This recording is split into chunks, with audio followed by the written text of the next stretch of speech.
তো ঠিক আছে, সবাই একটুখানি মনোযোগী হন। আমি আপনাদেরকে আগে একটু জয়েনিং সম্পর্কে ধারণা দিই, তারপর আমরা ওয়েল্ডিং এ যাব। দেখেন, এই যে জিনিসটা আমার হাতে নোট করা, তো আহ, আহ, এটা আসলে টাইপ করে আমি অতটা সময় করে উঠতে পারিনি, তো এই হাতে নোট করা বলে এটারে আহ, গুরুত্ব কম দিয়েন না, কেন জিনিসটা কিন্তু খুবই গুরুত্বপূর্ণ। ওয়েল্ডিং আমরা পড়তে যাচ্ছি, তো আমাদের মূলত বিষয় কিন্তু জয়েনিং, তাই না? মূল বিষয় কিন্তু জয়েন করা। এখন আমরা জয়েনিং কেন প্রয়োজন, কেউ কি একটুখানি আমাকে একটু ধারণা দিতে পারেন, যে কারোর কোনো ধারণা রয়েছে যে একটা পার্টস বা একটা মেটাল পার্টসের সাথে আর একটা মেটালের বা যে কোনো একটা বস্তুর সাথে আরেকটা বস্তুর এই জোড়া দেয়াটা কেন এত গুরুত্বপূর্ণ? স্যার স্ট্রাকচার মডিফাই করার জন্য। আর স্যার জয়েনিং জয়েনিং করলে স্যার আমরা ছোট ছোট পার্টস বানাই, সেগুলো স্যার এক করে স্যার বড় স্ট্রাকচার বানাতে পারি। আচ্ছা, আর আর কেউ আছেন? স্যার জয়েন করলে সমস্ত ফোর্স ওই নাটের উপর পড়ে এই জন্য স্যার। সব ক্ষেত্রে সমস্ত ফোর্স নাটের উপর পড়ে না, কিছু কিছু ক্ষেত্রে পড়ে। স্যার আমরা কোনো কমপ্লেক্স কোনো কিছু তৈরি করতে পারি ছোট ছোট পার্ট করে হ্যাঁ, সেটা। এইগুলোই মূলত। তো দেখেন, জয়েনিং যদি না থাকতো, ধরেন বিরাট বড় জাহাজ আপনি একসাথে বানাইতে পারতেন। একটা গাড়ি, আপনি হুবহু গাড়িকে ওইভাবে তৈরি করতে পারতেন। এটা এরোপ্লেন, এটা কি একদম এক চান্সে একটা দিয়ে তৈরি করতে পারতেন? এটা কিন্তু সম্ভব হতো না। তো জয়েনিং আপনার বৃহৎ পার্ট তৈরি করতে সহযোগিতা করে, এবং এটা ইকোনমিক্যালও বটে। কারণ একটা পুরা গাড়ির ফ্রেম একসাথে তৈরি করতে যে আপনার বিশাল সেট আপ লাগবে, আপনি যদি ছোট ছোট করে তৈরি করেন, আপনার স্বাভাবিকভাবেই কস্ট কম লাগবে। এখন দেখি এই জয়েনিং এর কি কি টাইপ রয়েছে। এই বিষয়টা একটা মিনিট আমার একটু সময় দেন, আমি জাস্ট একটা ফোন এসেছে একটু।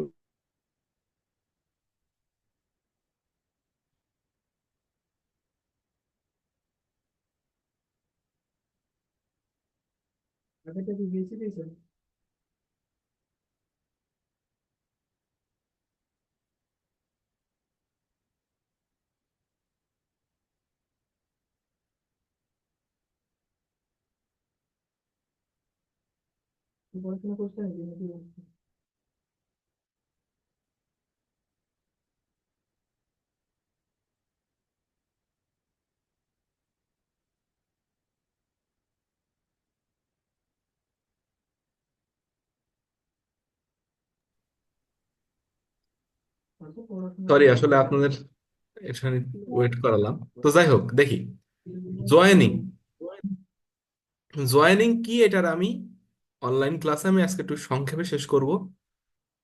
আপনারা কি আজকে আরেকটা সেশন একটু করতে পারবেন?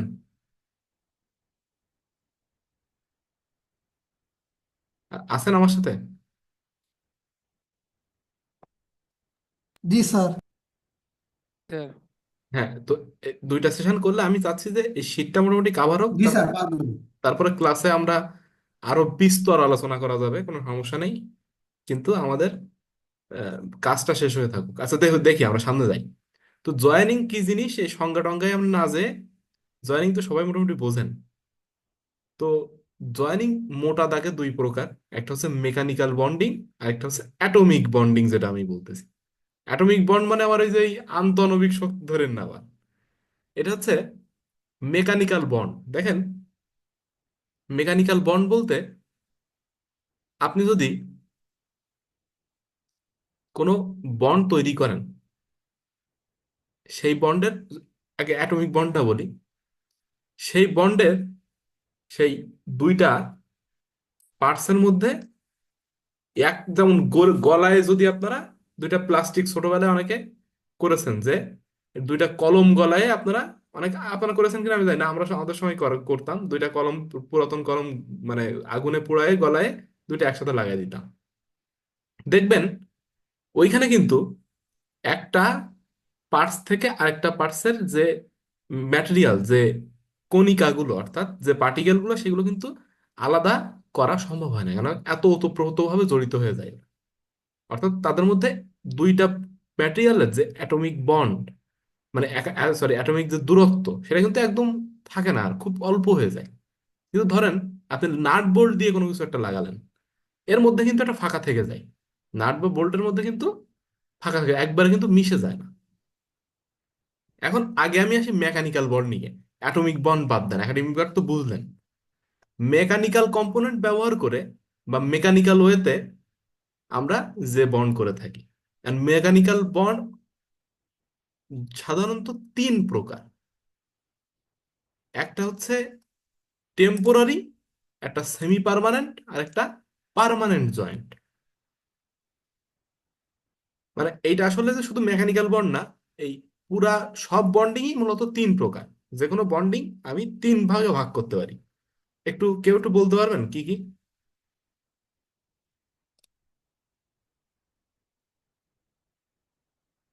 কেউ একটু বলতে পারবেন কি কি বললাম? তিন ভাগে আমরা মূলত বন্ডিং, এই যে আপনার জয়েন্টকে ভাগ করি। হ্যাঁ, একজন একটু বলেন। Temporary joint, semi permanent, permanent. হ্যাঁ, আচ্ছা, এই তিনটা টাইপের জয়েন্ট রয়েছে। কারণ টেম্পোরারি জয়েন্ট আর সেমি পার্মানেন্ট আর পার্মানেন্টের মধ্যে পার্থক্যটা কি দেখেন। টেম্পোরারি হচ্ছে আপনি একটা জয়েন্টে যদি খুলে ফেলেন, একদম সহজ ভাষায় বলতেছি, যদি খুলে ফেলেন, তাহলে সেই পার্ট দুটো আবারও ব্যবহার করা যাবে। অর্থাৎ পার্টে কোনো ড্যামেজ হবে না। এটাকে আমরা বলতেছি টেম্পোরারি জয়েন্ট। উদাহরণস্বরূপ আপনার স্ক্রুর যে জয়েন্ট, নাট বোল্টের যে জয়েন্ট, ধরেন নাট বোল্ট দিয়ে দুইটা মেটালের প্লেট লাগানো রয়েছে, আপনি নাট বোল্টটা খুলে ফেললেন, ওই দুইটা মেটালের প্লেট আবার কি ব্যবহার করা যাবে নাকি করা যাবে না? যাবে। তাহলে যাবে এটা। এই জয়েন্টটার নাম কি? যাবে স্যার। টেম্পোরারি জয়েন্ট এটা। টেম্পোরারি আচ্ছা, স্যার, টেম্পোরারি এইটা জয়েন্ট। Temporary joint. আচ্ছা, ধরেন স্টাপলার দিয়ে আপনি একটা দুইটা কি বলে কাগজের পিন মারলেন স্টাপলার দিয়ে, অথবা জামার উপরে একটা পকেট সেলাই করলেন। এখন কোনো কারণে ওই স্টাপলারের পিনটা আপনি ছাড়াই ফেললেন, অথবা ওই যে সুতাটা, জামার যে সুতা দিয়ে যে সেলাইটা করেছিলেন পকেট, ওই পকেটের সুতাটা ছাড়িয়ে ফেললেন, ওই জয়েন্টটা ছাড়ালেন। এখন বলেন তো, ওই পার্ট দুটা কি ব্যবহার করা যাবে নাকি আবার যাবে না? স্যার সেম এক্সাক্ট প্লেসটা যাবে না, হ্যাঁ, অন্য আরেকটা প্লেসে সেলাই করতে হবে। হ্যাঁ, যাবে স্যার। বলেন বলেন। স্টেপও তো দেওয়া যাবে না স্যার। চার যাবে নাম্বার স্যার। সেলাই করলে স্যার অন্য একটা প্লেস ইউজ করতে হবে, কারণ ওই জায়গাটা কিছুটা ড্যামেজ হয়ে যাবে। স্যার ব্যবহার করা যাবে, তবে স্যার ড্যামেজ হয়েছে কারণ স্যার এটা আমরা একটু সামান্য সরাই আর কি। হ্যাঁ, একটু ড্যামেজ হবে, এবং কিন্তু জয়েনিং ব্যবহার যে করা যাবে। জয়েনিং যে ম্যাটেরিয়ালটা ছিল, সেটা আবার নতুন করে ব্যবহার করতে হবে। ওই জয়েনিং ম্যাটেরিয়াল আর ব্যবহার করা যাবে না। এই ধরনের বন্ড হচ্ছে, বা এই ধরনের জয়েন্ট হচ্ছে সেমি পার্মানেন্ট জয়েন্ট। একবারেই নষ্ট হয়ে যাচ্ছে না, কিন্তু কিছুটা ক্ষতি সাধন হচ্ছে। এটাকে বলতেছি আমরা সেমি পার্মানেন্ট জয়েন্ট। আর পার্মানেন্ট জয়েন্ট কোনগুলো? আপনি রিপিটিং দেখেছেন? ধরেন ওই যে আগের আমলে যে আমরা যে বা এখন থেকে দিনেও যখন রাজমিস্ত্রি কাজ করে, দেখবেন যে এক ধরনের টিনের বালতি ব্যবহার করে। দেখেছেন? জি স্যার। টিনের জি স্যার। টিনের বালতির এক পাশে দেখবেন যে একটা জোড়া থাকে, পেরেকের মতন ছোট্ট ছোট্ট একটা জোড়া থাকে। দেখেছেন? চালের ড্রাম স্যার।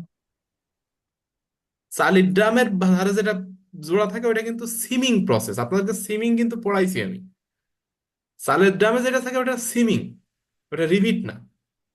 কিন্তু এই যে জি, জি আহ, স্যার, ওটা যে ফরমেশনের মধ্যে। হ্যাঁ, ওটা ওটা জি সিমিং স্যার, ওই যে প্রসেস। থাকে, চাপ দিয়ে লাগায় আর কি।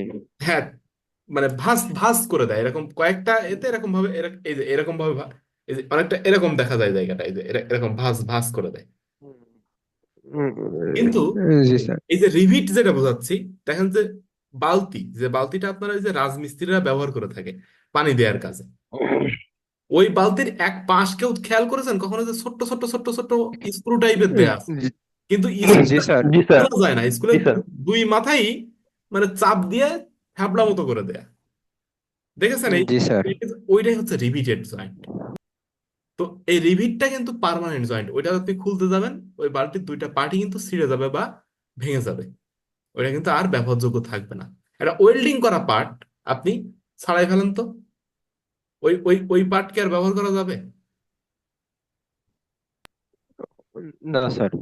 ওই পার্ট কিন্তু ব্যবহার করা যাবে না। হ্যাঁ, আপনি বলতে পারেন যে ড্যামেজ হয়ে বাকি যাবে। বাকি অংশ তো ঠিক থাকতেছে, এই আর্গুমেন্ট আসতে পারে, আমি জানি যে একটা ওয়েল্ডিং করা প্রসেসের এইখানে ওয়েল্ডিং করা ছিল, আমি তো এই পাশের অংশ ব্যবহার করতে পারবো। হ্যাঁ পারবেন ভাই, কিন্তু যখন আপনি কোনো একটা মেটাল পার্টস হিসেবে কল্পনা করবেন, তার তো একটা ডাইমেনশন আছে, এই ডাইমেনশনের এইখান থেকে কিছুটা আমি যদি নষ্টই হয়ে যায়, তাহলে পুরো পার্টটা বাতিল হয়ে গেল না? আমার কথা বুঝতে পেরেছেন? যাদের মনে এই জিনিসটা প্রশ্ন আছে, তারা কি পরিষ্কার? হ্যাঁ সেটা পারবেন। দেখা যাচ্ছে যে আপনি মানে এমনি নর্মাল পারপাস হয়, যে আপনি দুইটা পাইপ কোনো মতো একটা কাজের জন্য নিয়ে আসছিলেন, জয়েন করেছেন, কিন্তু আপনি চিন্তা করেন যে আপনার বেসিনের তলার থেকে যে পাইপ দিয়ে পানিটা সরে, ওই পাইপটার ধরেন মাঝখানে একটা জয়েন্ট ছিল, ওয়েল্ডিং জয়েন্ট, আপনি ওই জিনিসটা ছাড়াই ফেলেছেন, কিছুটা অংশ তো বাদ গেল, তাহলে ওই দুইটা যে পার্ট থেকে গেল সেই দিক দিয়ে কিন্তু আপনার কাজ মিটবে না, তখন অন্য পদ্ধতি নিতে হবে, তখন অন্য একটা অংশ জোড়া দিতে হবে, অথবা পাইপ চেঞ্জ করতে হবে, অর্থাৎ হুবহু ওইভাবে কিন্তু আর ব্যবহার্য থাকবে না। তো এটাই হচ্ছে টেম্পোরারি, সেমি পার্মানেন্ট এবং পার্মানেন্ট জয়েন্টের পার্থক্য। স্যার টেম্পোরারি মানে ওয়েল্ডিং তো পার্মানেন্ট জয়েন্ট। ওয়েল্ডিং অবশ্যই পার্মানেন্ট জয়েন্ট।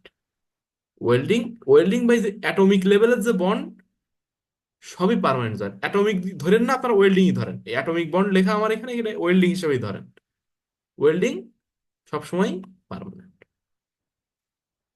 আচ্ছা, এখন আসি ওয়েল্ডিং এর যে বিষয়টা, সেটা আমি একটু দেখাই। ওয়েল্ডিং কত প্রকার? এতক্ষণ তো মেকানিক্যাল বন্ডিং দেখে নিলাম, বা আপনার মানে বন্ডিং ওভারঅল দেখলাম। তো দুই টাইপের মোটা দাগে দেখলাম, একটা হচ্ছে যে মেকানিক্যাল ওয়েল্ডিং, আর একটা দেখলাম যে ওয়েল্ডিং। তো ওয়েল্ডিং তিন প্রকার হয়, একটা হচ্ছে সলিড স্টেট, একটা হচ্ছে লিকুইড স্টেট, আর একটা হচ্ছে সলিড লিকুইড স্টেট। কথা বোঝা গেল?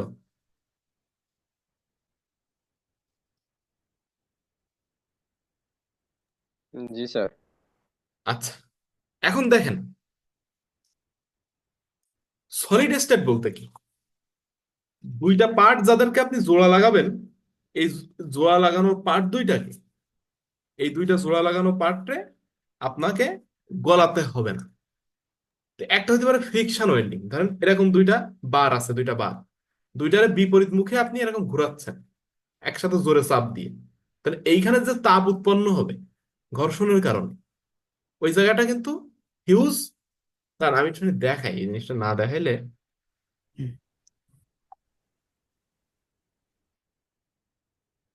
কি আবার মাউথে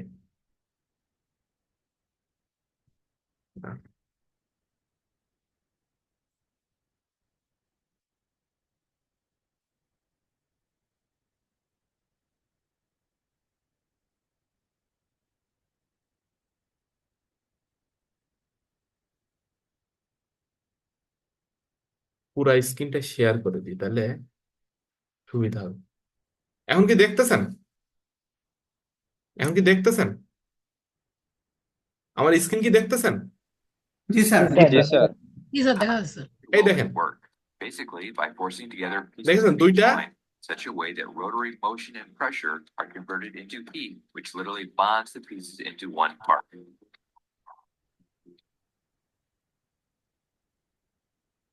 Two pieces to be joined are aligned in an inertia welding machine.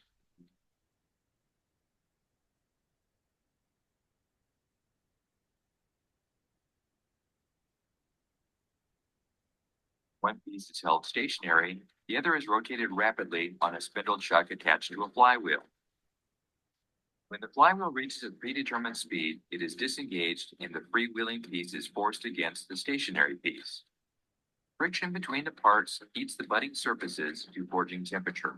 Just before rotation ceases, the two pieces bond automatically. When the flywheel stops, the weld is complete.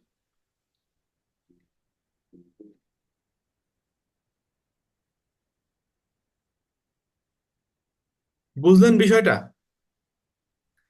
G G sir, sir. তো এখানে তাপের কারণে sir মেটালটা গলে গিয়ে এক হয়ে যাচ্ছে। হ্যাঁ, গলে গিয়ে এক হয়ে যাচ্ছে, কিন্তু এটা কিন্তু সলিড স্টেট, অর্থাৎ এটা আমার সলিড। কিন্তু আলাদাভাবে একবার কি গলে গেছে, ওটা গলে যায়নি কিন্তু, ওইটা কিন্তু গলে যায়নি, ওটা কি লিকুইড হয়েছে? আপনি যেটা দেখলেন ওইখানে কি মেটালটা আপনি দেখেছেন লাল হয়ে গেছে, ওটা কি লিকুইড হয়ে গেছে? না স্যার, লিকুইড হয়নি, শুধু একটু তাপ বেড়ে গিয়ে স্যার হ্যাঁ, তাপ রেড বেড়ে হয়ে গেছে, গেছে।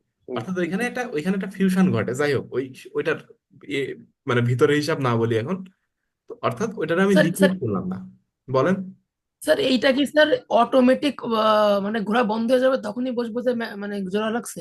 না, আপনি বন্ধ করে দেবেন, বন্ধ করে দিতে বলছে। আপনি বন্ধ করে দেবেন, অটোমেটিক ঘোরা বন্ধ হবে না, হবে না তো।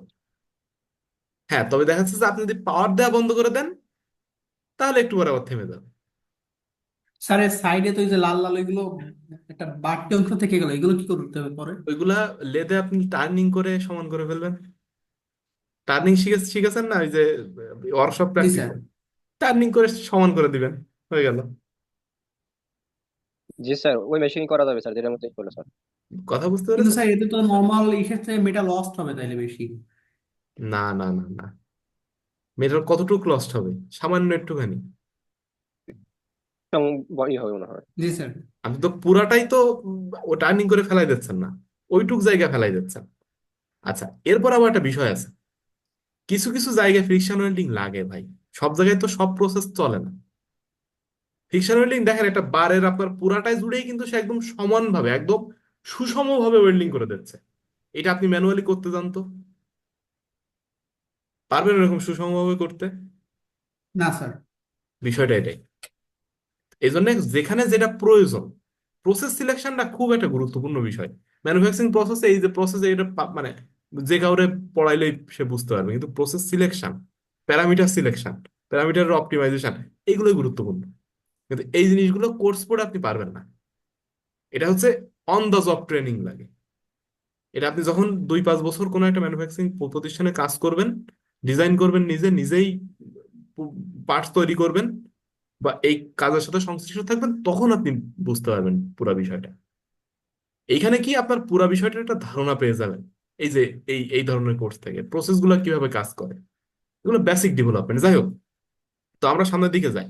তো সলিড স্টেট হচ্ছে এই ধরনের, যেমন ফোর্স ওয়েল্ডিং, আল্ট্রাসনিক ওয়েল্ডিং, এই ধরনের বিভিন্ন ওয়েল্ডিং আছে, সামনের দিকে আমরা দেখব। লিকুইড স্টেট বা ফিউশন ওয়েল্ডিং, এই কথাটা খুবই শুনবেন বিভিন্ন জায়গায়, বিভিন্ন, এই যে আমি যে ক্লাসিফিকেশন দেখাচ্ছি, খুব অল্প মানুষই ক্লাসিফিকেশন দেখাবে। আমি মানে, সরি, আমি মানে খুব বিশাল কিছু দেখাচ্ছে এটা বলতেছি না, কিন্তু এই ক্লাসিফিকেশনটা ক্লিয়ার করে না ম্যাক্সিমাম জায়গায়। আপনি পৃথিবীর বড় বড় লোকের ইয়ে পাবেন, কি বলে, এই যে পিডিএফ পাবেন, তারপরে হচ্ছে পিপিটি পাবেন, প্লে লিস্ট। হ্যাঁ, প্লেলিস্ট। কিন্তু এই ধরনের এই ক্লাসিফিকেশনটা বোঝাটা আসলেই ভাই গুরুত্বপূর্ণ। ক্লাসিফিকেশনে ওই যে বললাম যে সেমি পার্মানেন্ট, পার্মানেন্ট আর প্রসেস এটা, আর এই যে এই সলিড স্টেট, লিকুইড স্টেট এবং সলিড লিকুইড স্টেট, এই তিনটা বিষয়টা একটুখানি মাথায় রাখাটা খুবই গুরুত্বপূর্ণ। তো লিকুইড স্টেট যেটা, সেইটারই বলা হয় ফিউশন ওয়েল্ডিং। এই ফিউশন ওয়েল্ডিং কথাটা শুনতে শুনতে আপনাদের মানে যেখানে সার্চ দিবেন, যাই পড়বেন, দেখবেন যে প্রথমে ফিউশন ওয়েল্ডিং। কিন্তু আশেপাশে আরো কি কি আছে জিনিসগুলো একটু আমাদের জানা প্রয়োজন বলে আমি মনে করি, এই জন্য এই বিষয়গুলো একটু দেখাই দিলাম। তো এই লিকুইড স্টেট বা ফিউশন ওয়েল্ডিং রে আমরা সাধারণত ইলেকট্রিক্যাল এবং কেমিক্যাল দুইটা ভাগে ভাগ করি। আচ্ছা, তার আগে সলিড লিকুইড স্টেট, আচ্ছা সলিড লিকুইড স্টেট পরে যাই, আগে ইলেকট্রিক্যাল। যেমন আর্ক ওয়েল্ডিং, খুব শুনবেন আর্ক ওয়েল্ডিং। আর্ক ওয়েল্ডিং এর মধ্যে কি কি আছে, যেমন এই shielded metal arc welding, SMAW, metal inert gas, tungsten inert gas, খুবই কমন, টিগমিক, খুবই কমন। সাবমার্সড আর্ক ওয়েল্ডিং, অর্থাৎ ইলেকট্রিক্যাল এনার্জি ব্যবহার করে আমরা যে লিকুইড স্টেট ওয়েল্ডিং করে থাকি বা ফিউশন ওয়েল্ডিং করে থাকি, অর্থাৎ ইলেকট্রিক্যাল এনার্জি ইউজ করে আমরা যে ফিউশন ওয়েল্ডিং করে থাকি সেটাই হচ্ছে আমরা বলতেছি আর্ক ওয়েল্ডিং। আর এটা আছে রেজিস্ট্যান্স ওয়েল্ডিং, অর্থাৎ এই যে পদার্থের যে রেজিস্ট্যান্স রয়েছে এই রেজিস্ট্যান্স এই ধর্মকে কাজে লাগায় আমরা যে ইলেকট্রিক্যাল ওয়েল্ডিং, যে ফিউশন ইলেকট্রিক্যাল ওয়েল্ডিং করে থাকি, মানে ফিউশন ওয়েল্ডিং করে থাকি, সেটা বলতেছি আমরা রেজিস্ট্যান্স ওয়েল্ডিং। আর কেমিক্যাল কোনটা, যেমন গ্যাস ওয়েল্ডিং, আমরা কি গ্যাস পোড়াচ্ছি, অক্সি অ্যাসিটিলিন গ্যাস মিক্স করে জ্বালাচ্ছি, যেমন সাইকেলের দোকানে আপনারা খুব দেখে থাকবেন এই যে গ্যাস ওয়েল্ডিং।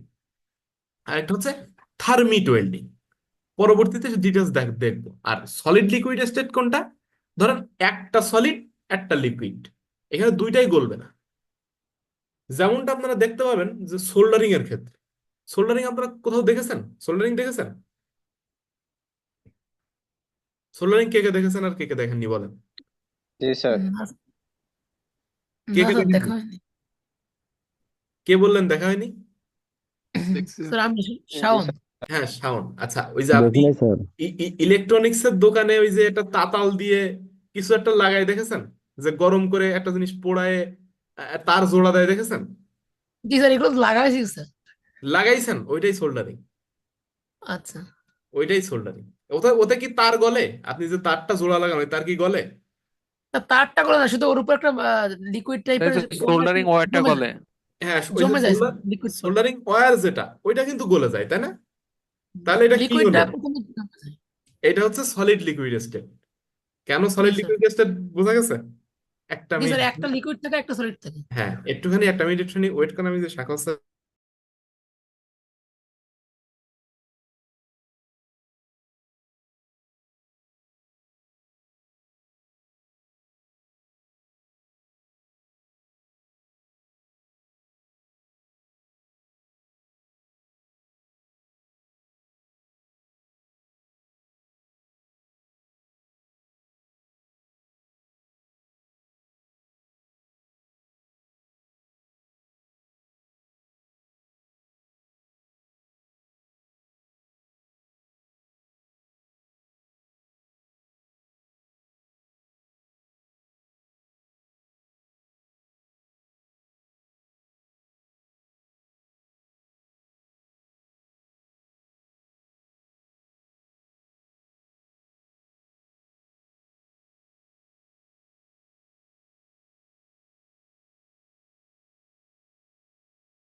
ক্লাস নেওয়ার সময় ফোন আসলে খোলা বন্ধ করে দিলাম, এখন সরি। আগেই বন্ধ করা দরকার ছিল। যাই হোক, আমার সাথে আছেন, দেখতেছেন? জি স্যার। আচ্ছা, জি যাই হোক। স্যার। তো তারপর ব্রেজিংও আপনারা দেখেছেন, ব্রেজিংও দেখেছেন। কিন্তু যাই হোক, এখন আর এদিকে না যায়, যেহেতু টাইম কম, পরে একটা সেশনে যাব। তো এই মোটামুটি। আর রেজিস্ট্যান্স ওয়েল্ডিং যেমন স্পট ওয়েল্ডিং, সিম ওয়েল্ডিং, প্রজেকশন ওয়েল্ডিং, এই ইত্যাদি ইত্যাদি আছে। আচ্ছা, এরপরে এরপরে আরেকটা ধরনের ক্লাসিফিকেশন রয়েছে। সেই ক্লাসিফিকেশনে আমি যাওয়ার আগে আহ, আমার মনে হয় আমরা এতে চলে যাই।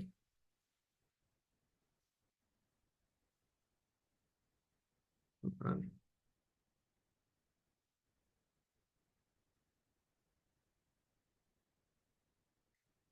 এইবার এটা শুধু এটা দিয়ে দিলেই হচ্ছে। আচ্ছা, এটা দিলেই হবে না, এই পুরোটাই থাক। দেখেন, দেখতেছেন? জি দেখেন জি স্যার। এই দেখা ওয়েল্ডিং যাচ্ছে। এর। আচ্ছা, ওয়েল্ডিং এর আছে, এরপরে আমি আরেকটা বিষয়টা আলোচনা করবো। দেখেন, ওয়েল্ডিং এর কিন্তু ক্যারিয়ার পার্সপেক্টিভ খুবই ভালো। তো এই বিষয়টা আমি আলোচনা করব, ওর জন্য আমার একটা শীট তৈরি করা রয়েছে। তো শিপ বিল্ডিং এ এবং আপনার এয়ারক্রাফট ইন্ডাস্ট্রিতে ওয়েল্ডিং মারাত্মক পরিমাণের ইউজ হয়, মারাত্মক। মানে আপনি কল্পনা করতে পারবেন না। আরেকটা জায়গায় ইউজ হয় প্রসেস ইন্ডাস্ট্রিতে। অর্থাৎ প্রসেস ইন্ডাস্ট্রি যখন সেট আপ হয়, যেমন অয়েল রিফাইনারি, তারপরে যে ম্যাঙ্গো জুস আপনারা যেটা খান, ডাল ভাজা, প্রাণ ডাল ভাজা, হ্যাঁ, তারপরে হচ্ছে চানাচুর, তারপরে হচ্ছে আপনার এই ধরনের যে ফ্যাক্টরি গুলা, তারপর সয়াবিন তেল, হ্যাঁ, এই ধরনের যে রিফাইনারি গুলা, এইগুলা যে ট্যাঙ্ক গুলা প্লাস পুরা প্রসেস পাইপলাইন, যেটা ওয়েল্ডিং অতিরিক্ত মাত্রায় ইউজ হয়। তবে ওয়েল্ডিং এর যদি আপনি ক্যারিয়ার হিসেবে কেউ নেয়, এটা হচ্ছে বড় ব্রিজ এবং এয়ারক্রাফট ইন্ডাস্ট্রি এবং হচ্ছে শিপ বিল্ডিং। এইখানে ওয়েল্ডারের ক্যারিয়ার মানে অসাধারণ ক্যারিয়ার, মানে অসাধারণ বলতে বোঝাচ্ছি যে খুব ভালো স্যালারি আর্ন করার সুযোগ রয়েছে। আর এর সাথে আছে যে আপনার প্রিসিশন ওয়েল্ডিং, যেটা যেমন মানে বায়োমেডিকেল ডিভাইস, যেমন আপনার হার্টের পেস মেকার, তারপরে হচ্ছে এরকম মানে সূক্ষ্ম জায়গার যে ওয়েল্ডিং, এই ওয়েল্ডিং গুলা কিন্তু খুব ভালো পার্সপেক্টিভ রয়েছে। তো এখানে একটা ব্রিফ হিস্ট্রি দেয়া রয়েছে। হিস্ট্রি আপনারা আমার থেকে আরো ভালো জানেন, আপনারা পড়েন। আহ, এটা মূলত আর্লি 20th সেঞ্চুরি বা ওয়ার্ল্ড ওয়ার ওয়ানের আগে থেকেই খুব খুব পপুলার। তবে ওই সময়টা খুব বেশি এই ওয়েল্ডিংটা মানে আপনার মার্কেট পেয়েছে। এবং এই যে এই 30 বা 40-এর দশক থেকে এই যেটা বললাম যে শিপ বিল্ডিং এবং আপনার এয়ারক্রাফট ইন্ডাস্ট্রিতে একটা মানে, এবং এই যে ট্যাঙ্কার যেগুলো বললাম, একদম মানে রিভলিউশন ঘটাই দিয়েছে ওয়েল্ডিং। এইখানে যেমন টাইপস অফ ওয়েল্ডিং দেখানো হয়েছে, দেখেন, ফিউশন ওয়েল্ডিং। এই যে এখানকার টাইপ আপনারা দেখবেন, এখানে তো ওইভাবে নেই। ফিউশন ওয়েল্ডিং, প্রেসার ওয়েল্ডিং, মানে বিক্ষিপ্ত হবে। তো আমি যেভাবে বললাম ওইভাবে একটু মনে রাখবেন, আশা করি ওইটা আপনাদের কাজে দিবে। তো এই এই প্রসেসটা আমরা একটুখানি পরে আসবো। এখানটা আরেকটা জিনিস একটু দেখাইতে হবে, সেটা আমি বলতেছি পরে। দেখেন, weldability of a metal খুবই গুরুত্বপূর্ণ। দুইটা মেটাল রে আপনি যখন ওয়েল্ড করবেন, ওয়েল্ডিংটা আসলে কি হবে সম্ভব সেখানে ওয়েল্ডিং, নাকি সম্ভব না? এটা কিন্তু ওই দুইটা মেটালের প্রপার্টিজ, যে ফিলার মেটাল ইউজ করতে চান। ফিলার মেটাল বলতে দেখবেন যে যখন সাইকেল, ছোটবেলায় যদি সাইকেল চালানোর অভ্যাস থেকে থাকে, দেখবেন সাইকেলের কোনো পার্ট ভেঙে গেলে আমরা সাইকেলের মিস্ত্রি দোকানে গেলে সেই অক্সি অ্যাসিড শিখা জ্বালাই, ওই যে টর্চ জ্বালাই, ওই ওয়েল্ডিং টর্চ, এবং আরেকটা এরকম একটা তার মতো কিছু একটা গলায় ওইখানে দেয়। ওই যেটা গলায় দেয় ওইটাকে আমরা বলি ফিলার মেটাল। কথা বুঝতে পেরেছেন? ফিলার মেটাল কোনটা বুঝতে পেরেছেন? জি স্যার, তার গলানোর সময় স্যার এক ধরনের সাদা একটা দেয়, ওটা সাদা কি? একটা পাউডার দেয়, পাউডার দেয় একটা, হ্যাঁ, ওই জি পাউডার স্যার, জি কি স্যার। এটা আমিও জানি না। তবে লোকাল ভাষায় ওইটাকে কস পাউডার বলে। এটা এ- এই কস পাউডার বা চক পাউডার মানে এই দুইটা নামেই ওরা বলে থাকে।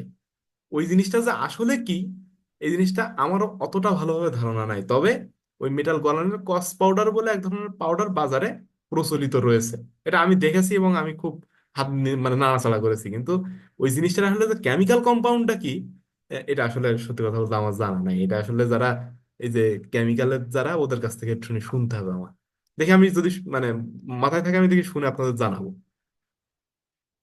তো দেখেন, এই জিনিসগুলো আমি ক্লাসে আরো ডিটেলস আলোচনা করবো, জাস্ট এখনকার জন্য সংক্ষেপে যাচ্ছে যে metallurgical capacity. Permanent metal will join with the weld metal without formation of deleterious constituents or alloy. অর্থাৎ আপনি যখন জয়েন করতে চান তখন ওই যে হিটে নতুন কোনো সংকর ধাতুর উদ্ভব হতে পারে ওইখানে। তো সেইটা উদ্ভব না হয়ে একদম সিমলেসলি লেগে যাবে দুইটা। এটাই হচ্ছে মেটালজিক্যাল ক্যাপাসিটি। মেকানিক্যাল সাউন্ডনেস, অর্থাৎ joint will be free from discontinuities, gas porosity, shrinkage, slag এবং ক্র্যাক। স্লাগ তো আপনারা জানেন যে ধাতুর যে স্লাগ, অর্থাৎ ধাতু মল, যেটা যেটা হচ্ছে যে ধাতুর উপরে ভাসে, যেটা ওই যে ওয়েল্ডিং পড়ানোর সময়, সরি কাস্টিং পড়ানোর সময় পড়িয়েছে, ওটা আর বললাম না। শ্রিঙ্কেজ মানে বুঝতে পেরেছেন যে শ্রিঙ্কেজের কারণে অনেক সময় ওয়েল্ড করে দিলাম ওই জায়গাটা ফেটে যেতে পারে। আবার গ্যাস প্রোসিটি, যে ওইখানে যেহেতু অনেক হিট আছে, বা ওইখানে দুইটা মেটাল যখন আপনি ওয়েল্ড করতেছেন তার উপরে কিন্তু ওইখানে সার্ফেসের উপরে কোনো অপদ্রব্য যদি থেকে থাকে সেটা গ্যাস প্রোসিটির সৃষ্টি করতে পারে। তো এইগুলোর থেকে ফ্রি থাকা, মানে যদি ফ্রি হয় তাহলে হচ্ছে সেটা মেকানিক্যাল সাউন্ডনেস রয়েছে বলে ধরা হয়।